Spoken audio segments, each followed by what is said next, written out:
Hello all of you. Today I would like to introduce to everyone a tool that helps you send automatic messages to a series of lists of people you need to send within just one click. First, in order for me to send a message, I need to prepare three things. The first thing is the content. The second is the list of people you need to send the message to. Third is the account I need to prepare so I can send it. Once you have prepared these three things, I use marketing software.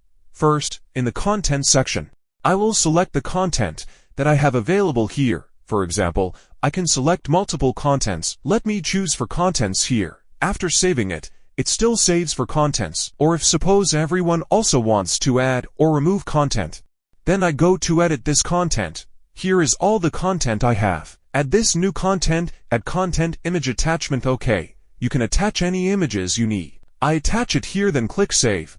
Then it will also have content like this.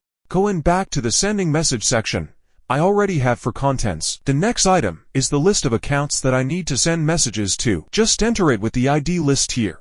If I don't have a list of these people yet, I also use the marketing software toolkit. Let me scan out the lists that I need. The software has many scanning functions. For example, I want to scan a member of a group. I just need to enter any group list here. For example, let's take this first group right away. This is the group to join. Take this group and scan the ID. Take this ID and put it here. Then I choose the quantity, E to search for here. You can choose more than 100. If I scan 100 people in advance, it only takes about 5 seconds for it to scan out my list.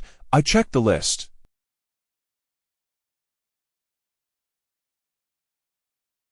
Save as Excel file.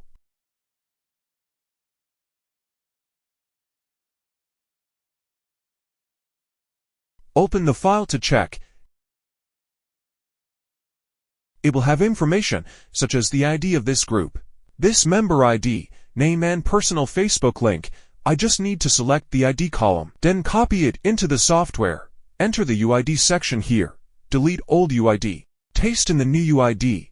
Then save here to complete step 2. Move to step 3. Select the Facebook accounts I have. In the software, I already have a number of accounts. If I choose this item, it has 68 accounts. The software can control multiple accounts at the same time. For example, here I am controlling these 1459 accounts. It's not just 68 accounts. After I have prepared all three contents, then I just press start to let it work and everyone can see the results.